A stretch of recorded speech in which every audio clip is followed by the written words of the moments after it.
ጉልበት ላይ ከሚከሰቱት ስፖርታዊ እንቅስቃሴ ተከትሎ ከሚከሰቱት ጉዳቶች ውስጥ አንደኛው የኤሲኤል ጅማት መበጠስ ነው። ጉልበታችን እንዳይናጋ የሚያደርጉት ወሳኝ 4 ጅማቶች አሉ። በውስጥ በኩል ሚዲያል ኮላተራል ሊጋመንት፣ በዳር በኩል ደግሞ ላተራል ኮላተራል፣ ውስጥ ደግሞ 2 ፒሲኤል እና ኤሲኤል የሚባሉ አሉ።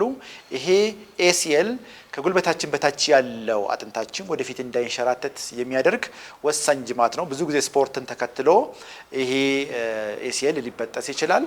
ስለዚህ አንድ ሰው ኤሲኤሉ ከተበጠሰ ከተጎዳ በጊዜ መታከም አለበት። አስፈላጊውን ፊዚካል ኤግዛሚኔሽን ተደርጎለት ክሊኒካል አይተን ኤምአርአይ ያዘንለት ሙሉ ኮምፕሊት ኤሲኤል ኢንጁሪ ካለው በጊዜ መታከም አለበት። ካልታከመ በተደጋጋሚ የጉልበቱ ላይ መናጋት ሊከሰት ይችላል። በሚናጋበት ጊዜ ደግሞ ጉልበት ውስጥ ያሉ ሽፋኖች እነዚህ ካርትሌጁ፣ መኒስከሱ እየተበላ ሊሄድ ይችላል።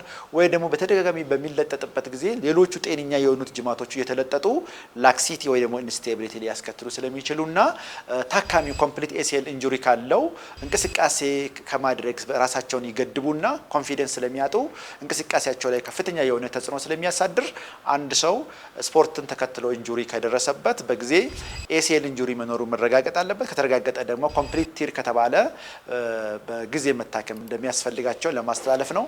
አመሰግናለሁ።